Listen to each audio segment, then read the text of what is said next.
What if I told you there's a particular peptide that can help you lose weight, that can help maybe reduce heart disease, may help reduce sleep apnea, invasive cardiology, invention of different medication, including ACE inhibitors, beta blockers, we're still having so much metabolic disease that's killing us. I've had my weight loss clinic with my wife for the past 20 years, and most patients that I see at my clinic, for a few exceptions, when they come to my clinic, they'll tell me, I know exactly what I should be eating.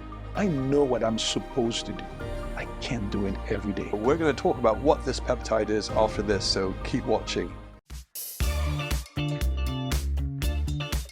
We're here with Dr. Rudy Eberwine from the Medical Health Institute, and we're going to talk about a peptide that you may have been hearing a lot about in the news. You might not have realized is a peptide, and this particular peptide is also available in the UK. I know in the past we talked about how America has all these peptides available, but this is actually a licensed peptide product that can help you lose weight, that can help maybe reduce heart disease, may help reduce sleep apnea, and we're going to talk about it with Dr. Rudy Eberwine right now. So hi, Rudy. Thanks for coming all the way to London to talk about this interesting topic. So I think everyone, or maybe some people know what this is. This is something that has you got a lot of passion for, and you've been treating patients with this particular peptide. And that's what it is really, is a peptide, Yes.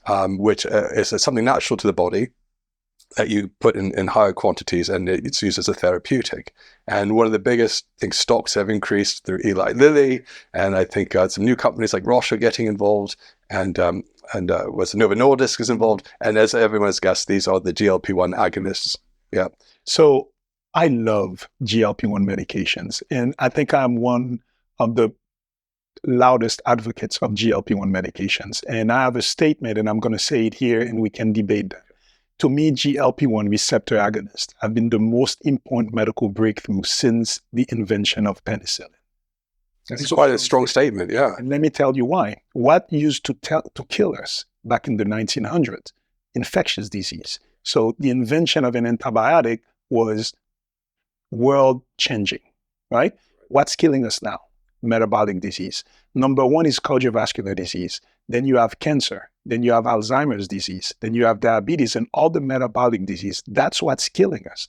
And when you look at the statistics of metabolic disease globally, they've been worse over the past 40, 50 years. So despite advancement in technology, despite advancement in nutrition sciences, now we can say pretty fairly that most people know what they should be eating, but they're not doing it. Our food sources has become worse over the years. We are nutritionally depleted. We're eating junk. We're eating garbage. In America, it is worse. I think in Europe, you're doing a little better, but it's still pretty junky, the food that we eat. So despite all of this knowledge and advancement in science, now 2 out of 3 Americans are considered overweight or obese. Cardiovascular disease remains the #1 killer, despite advancement in invasive cardiology, invention of different medication, including ACE inhibitors, beta blockers, we're still having so much metabolic disease that's killing us. And why is this happening? It's because of our obesity epidemic. It's the increase in visceral fat, and it's the bad foods that we're eating. So, chronic inflammation now has become the buzzword of our industry, the health span medicine. But chronic inflammation is part of insulin resistance and part of obesity and increased visceral fat that we're seeing. So I've had my weight loss clinic with my wife for the past 20 years. And most patients that I see at my clinic, for a few exceptions, when they come to my clinic, they'll tell me, I know exactly what I should be eating. I know what I'm supposed to do. I can't do it every day.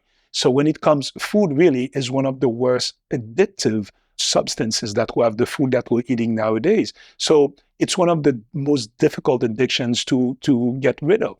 So people know what they should be doing and they cannot do it. So that's why fat diets have existed since the beginning, obesity epidemic, and they don't work. And then the GLP-1 medication came in. And the GLP-1 medication peptides have been really demonized because people are scared, with reason, of big pharma.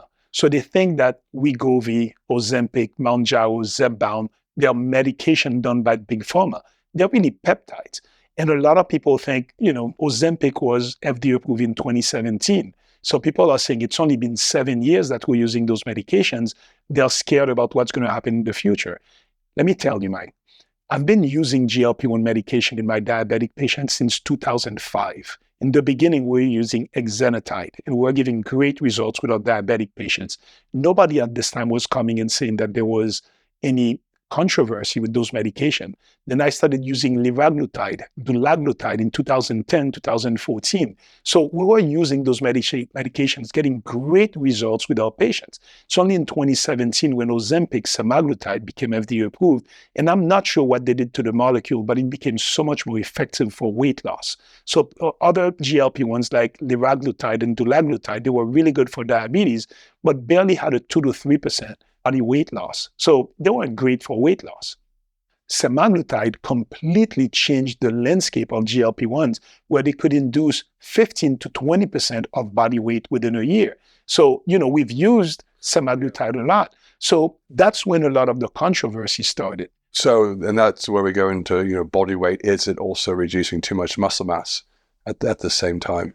So although I love GLP-1 medications, and we'll go after that about all the other benefits of GLP-1 besides just weight loss and diabetes control, there are side effects. And one of the major things that we need to contend with is the loss of lean muscle mass that happens with any weight loss program, right? Any weight loss program, you lose muscle mass also.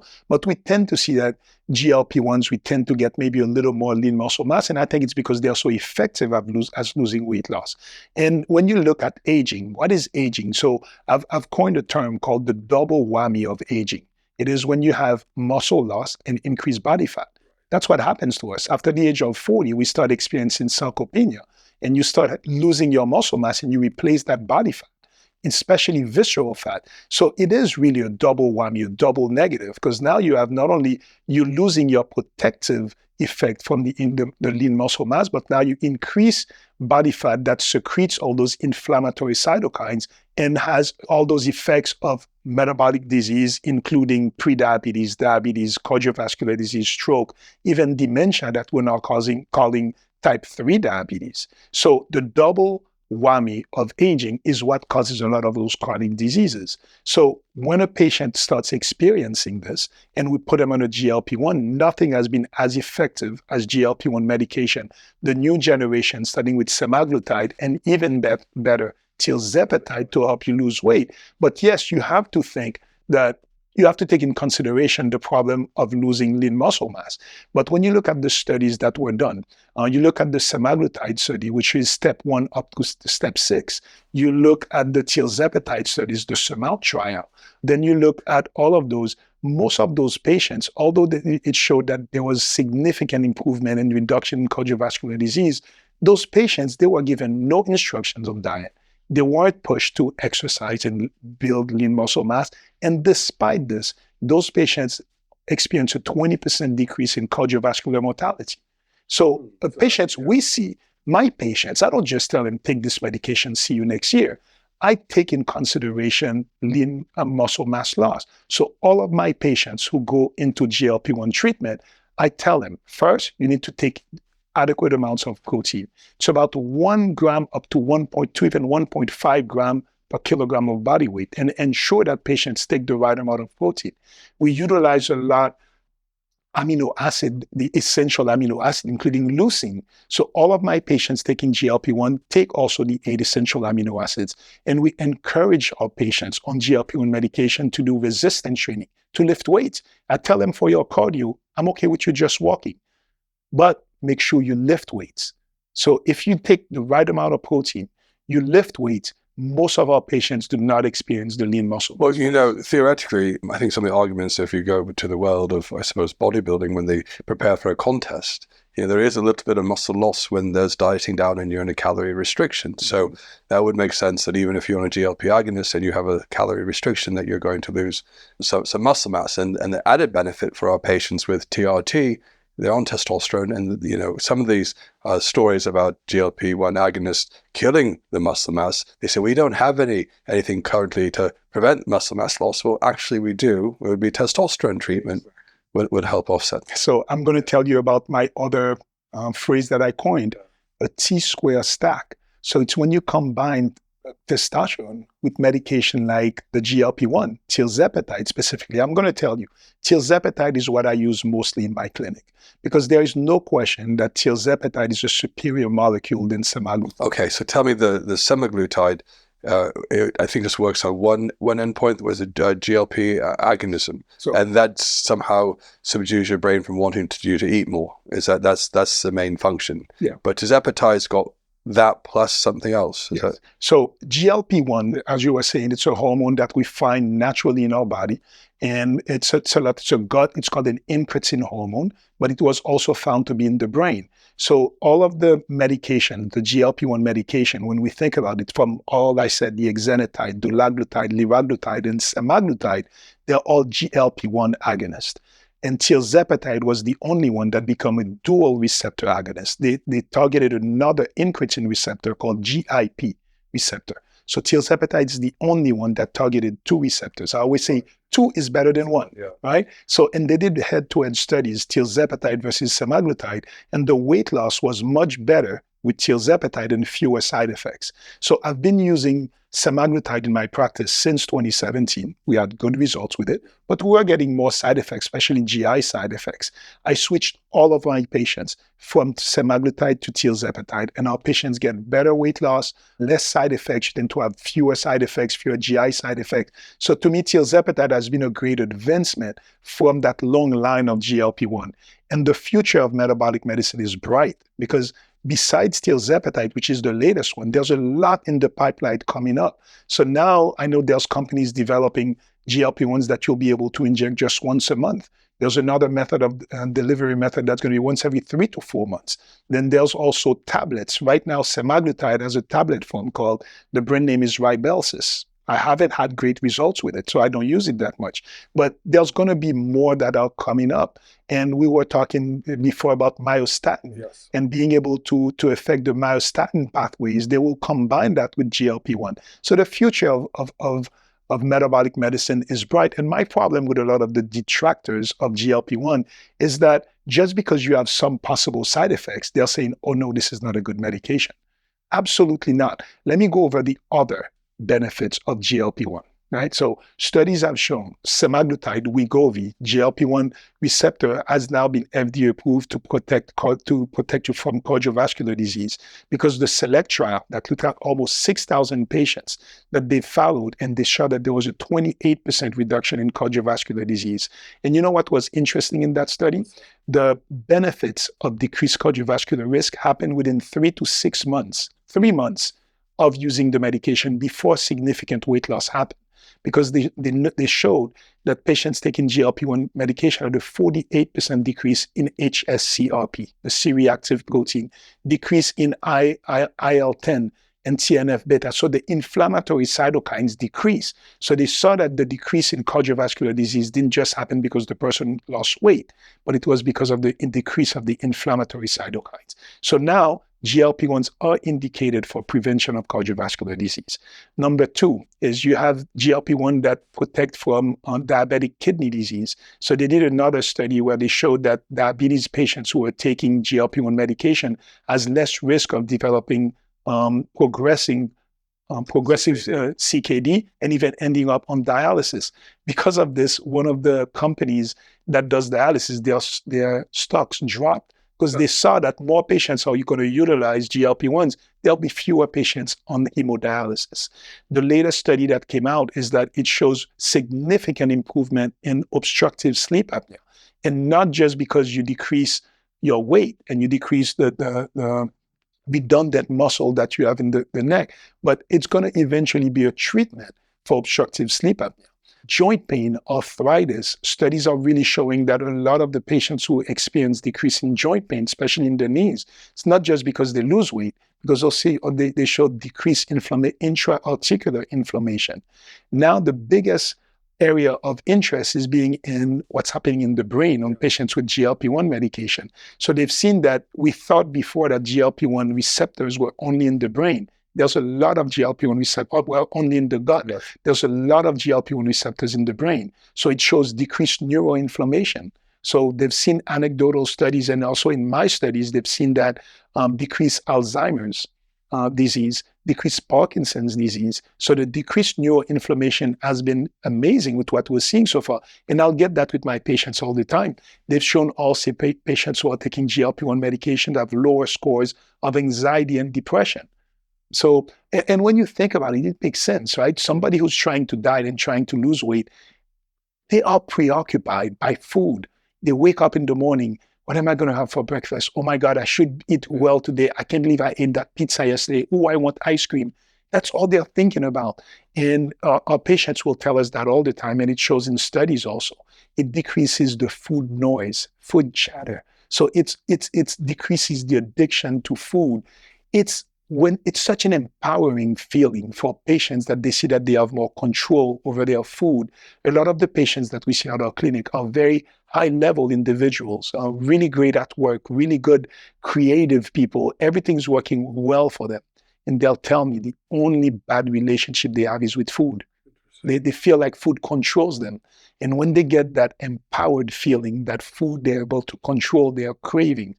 You think this is the cause for less anxiety and depression, or is this something to do with the dopaminergic system as a result of the effect of the GLP? I think it's a combination of two. First, you don't think about food as much. Second, you get a little win, right? So you see that something is happening. You lose the first 10 pounds of GLP-1, it becomes such a motivating and empowered feeling that you can change that. But you're completely right. A lot of the studies are showing now dopaminergic influence of GLP-1.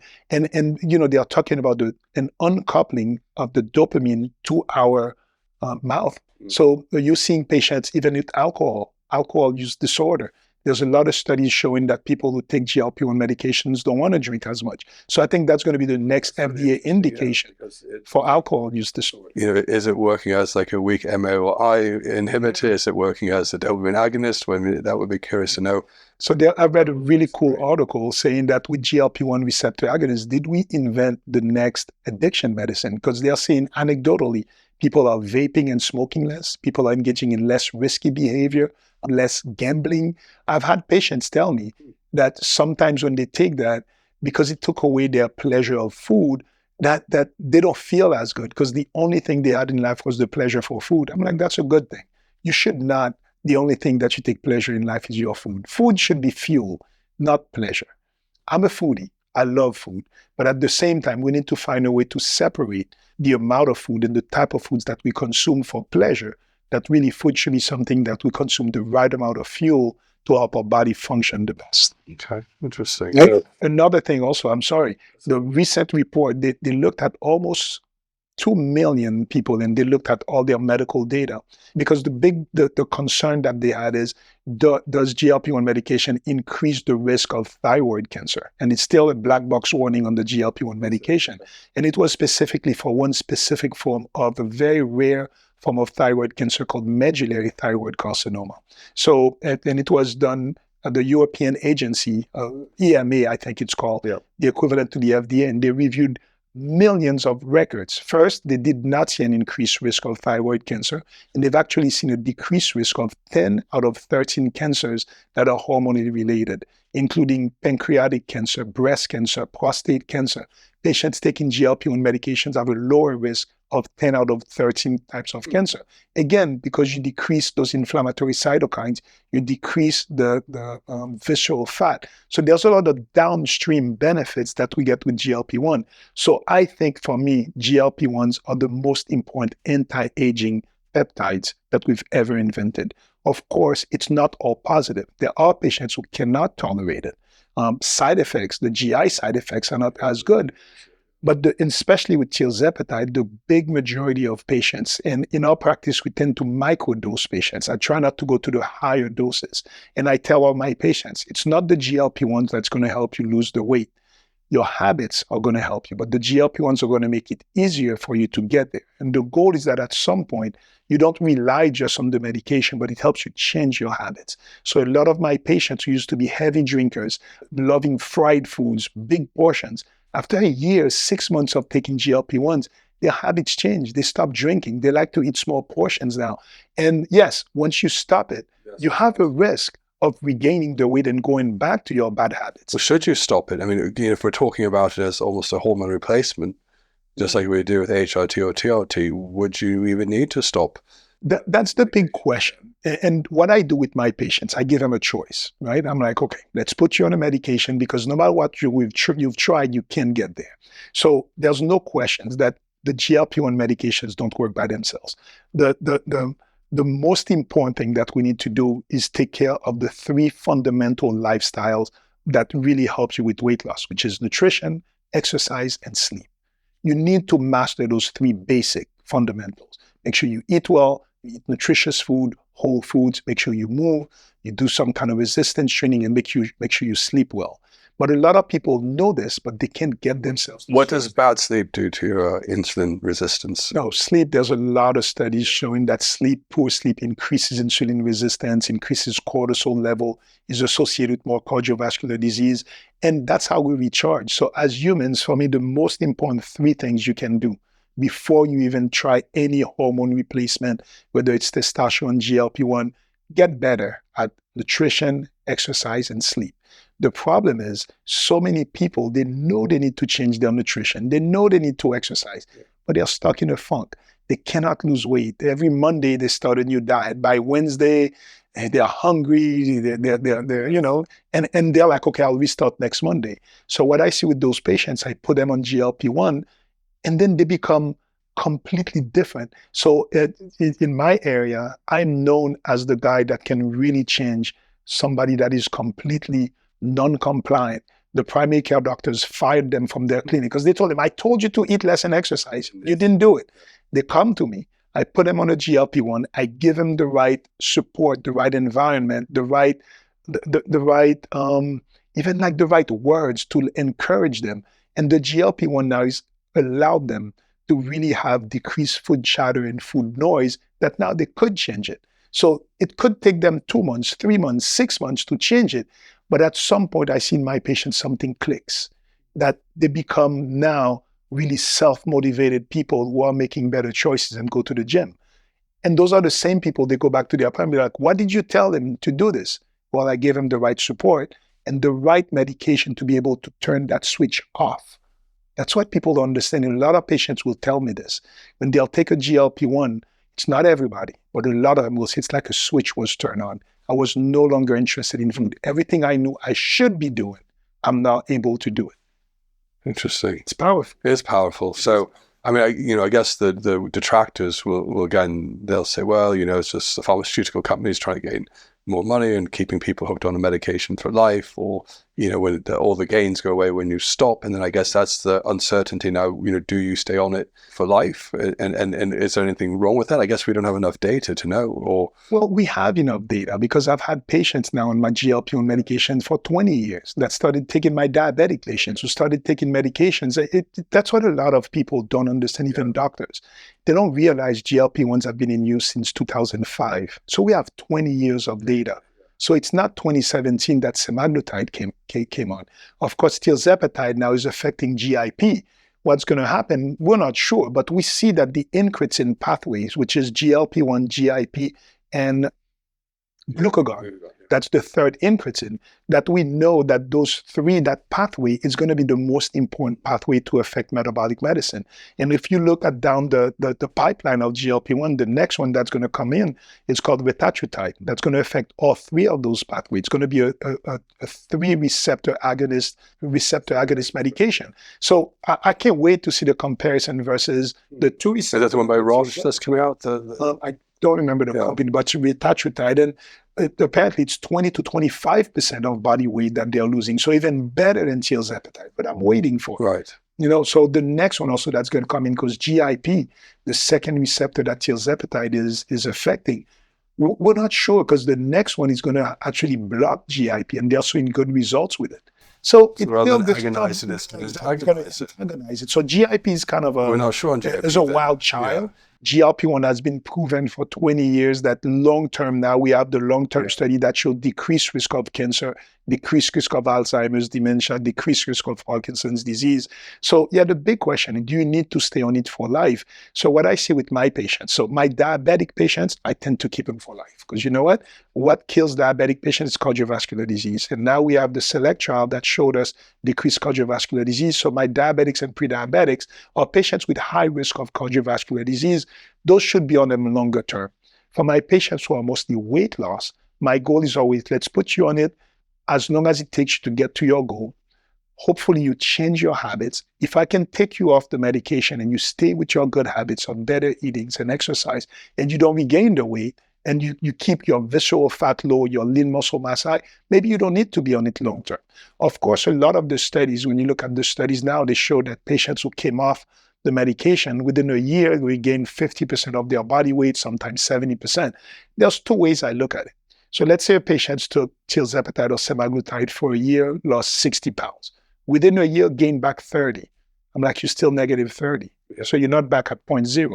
Second is, okay, if you regain some, that means that your habits are still not where you're at. Let's do another cycle of it. Let's keep hitting you into eating better. Let's put more muscle on you. The more muscle you have, the less likely this is going to happen. That's why we have such a big emphasis on building lean muscle mass as you're losing weight. One of the new drugs that are coming out, repurposed, was bimagrumab, which is, I think, Eli Lilly product, and there's quite a few in the space of myostatin inhibitors.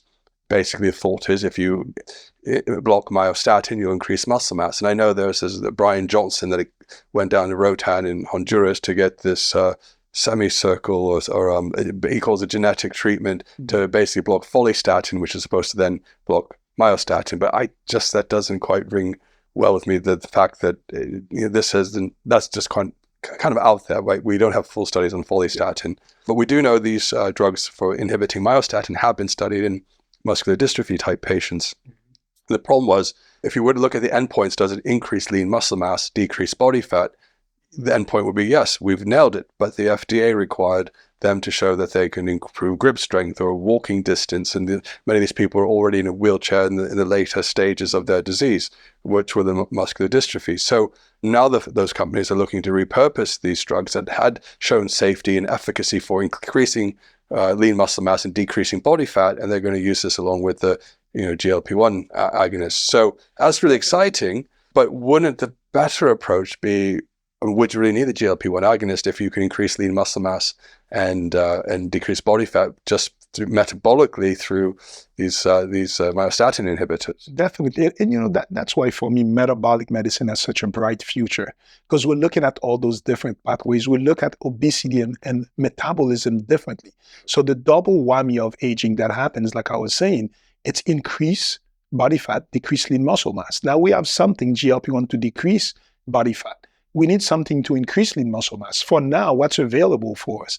Myostatin that regulates myostatin. I like a product called MyoSMD. Yeah. That's a natural product that has been shown by peer-reviewed study to modulate myostatin.